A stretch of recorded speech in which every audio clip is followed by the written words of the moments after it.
heard the news. Collusion, or at least the appearance of it. I don't have much time. I gotta hurry. Hold the elevator! Wait! Hold the elevator door!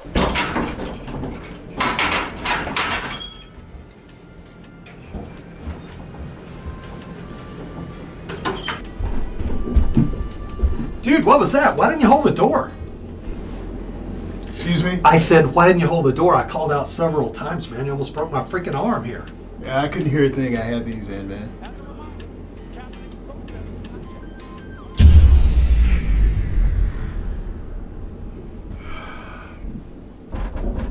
Really? Not again. 2-3 times a year, this thing gets stuck in here. Property tax office closes in 5 minutes. Took hours to get out of here last time. What am I gonna do, man? Might as well get comfortable. Oh, man.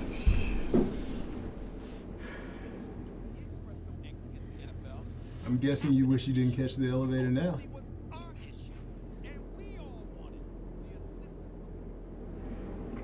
I guess you got a point.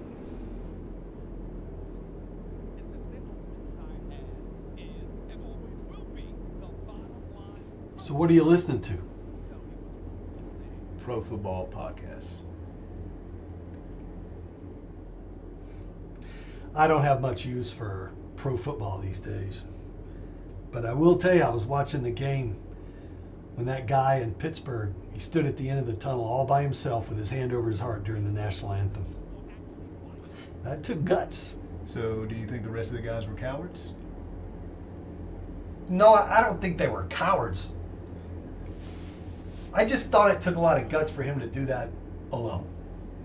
So, I take it you're probably not a fan of players that kneel. Well, I mean, I've got good reasons. I mean, think about it, the military.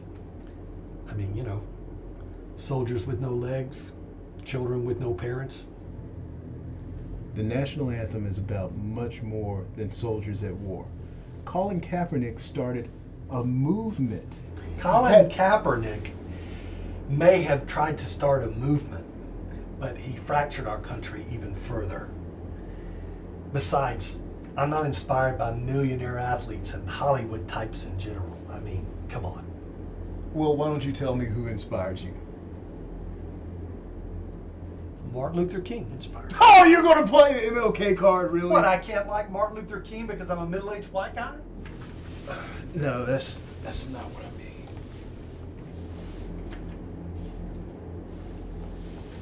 This is my family. You have a very beautiful family. You should be proud.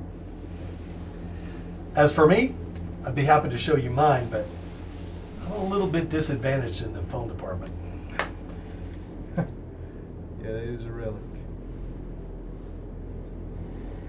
You know, King was great, but he is the voice of your generation. Guys like Kaepernick, LeBron James, they're more the voice of my generation. Your generation. I'll tell you about your generation. My experience has been they love to share their worldview, but the very minute someone challenges that with a different opinion, that individual suddenly gets called a racist. Police brutality is real. I've been pulled over for the crime of driving while black. That is scary, and it is uncomfortable. I'll tell you what's scary and uncomfortable. On the way over here today, I stopped at an ATM to get some money to pay my property taxes, and 3 black gang members stood on the corner and threatened to take my money. They threatened to mug me, and I'll tell you, I understand scary and uncomfortable. And how do you know that these gentlemen were gang members? Well, they all had the blue do-rags on their left side, and everybody knows the left side is the crib side. Snoop Dogg. Well, you know, I'm not completely lame. Well, the interesting thing about this is, you know, being married to a white woman, sometimes I get hate from white people, and she gets hate from black people. That's tough. Is it worth it? Are you married? Yes, I'm married. Do you love her? For 30 years. Is it worth it? Oh yeah, I get it. I ask a stupid question. Yeah, it's worth it.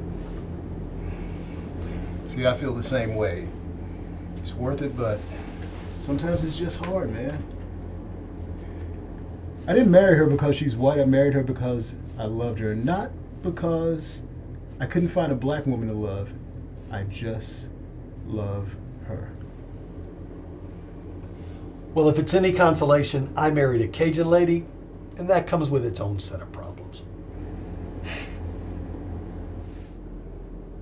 So, as long as we got this thing opened up, mind if I ask you a question? Huh? That thing in Ferguson. I mean, all those people were rioting, all those people were being violent. Even after witnesses came forward and they told the truth, that the narrative wasn't true, people still kept on lying. I live in the suburbs now, and I am missing my daughter's swim meet because I'm stuck in this elevator with you. I grew up in poverty. I grew up in a place where poverty wasn't just circumstance, it was airborne. The school that I went to, the roof would leak every time it rained. History books were so old that they said one day a man might walk on the moon. But I got out, I got an education, made a life for myself. Now I live in a neighborhood where hope is considered a social entitlement. Now, don't get me wrong, I'm glad you got out. But what does that have to do with Ferguson? Some people can't get out. Some people live their entire lives on their knees. Some people get broken by the world while others catch all the breaks.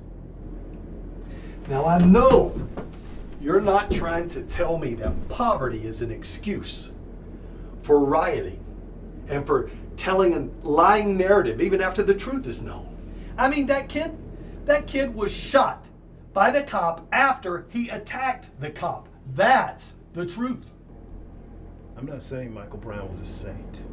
What I'm saying is that was a powder keg waiting to explode. People that had institutionally dealt with that same thing for years and years. How many times has the police brutality been real?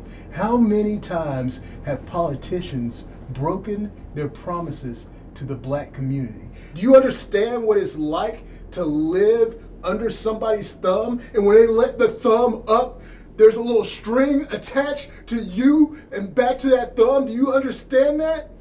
These people were in a circumstance where they didn't know what was going to happen the next day. Police brutality is real in neighborhoods like that. Poverty is real in neighborhoods like that. People have to not only watch the dreams of their children die, they have to watch their children die. Okay. I understand where you're coming from, but here's my problem.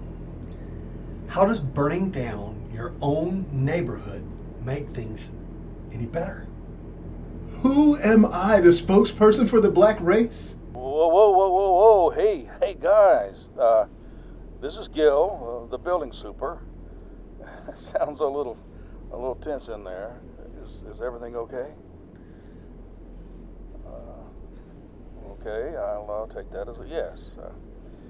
Well, what we're going to do is we're going to try to reset the system and see if that gets the elevator going again. I'll get back to you soon. So, sorry for the inconvenience. Just carry on. Let me tell you something. I grew up poor. South Mississippi dirt farm sharecropper poor. People talk about white privilege. Well, let me tell you something. White privilege didn't get me from down off the farm. Like you, it was good choices and hard work. But in this world we live in today, no, white privilege. Let me tell you something about the white privilege I get to experience. If I happen to have a dissenting opinion on any one of a dozen different social liberal policies, then I'm a fascist, or I'm a racist, or I'm even homophobic. And let me tell you, on the women's side of things, I recently found out that I'm responsible for something called the patriarchy, whatever that is.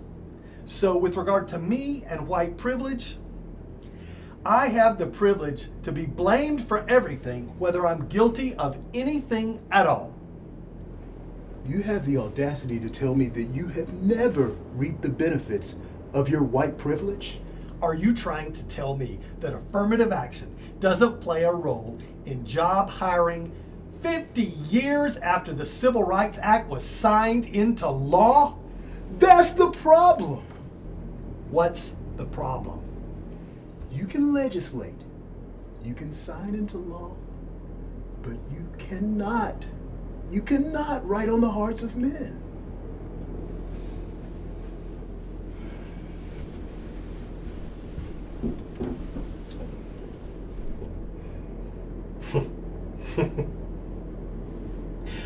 That's the first thing we've been able to agree on.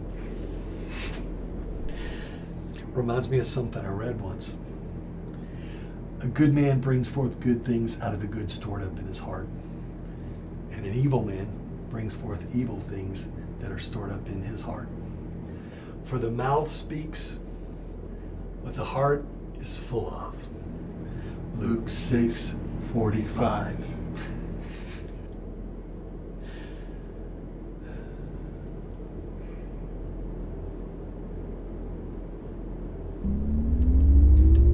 Hey, well, everything's back to normal now. Okay.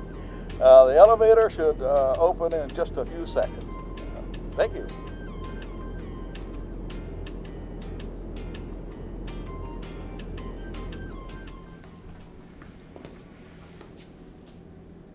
Name's Ivory. Russell.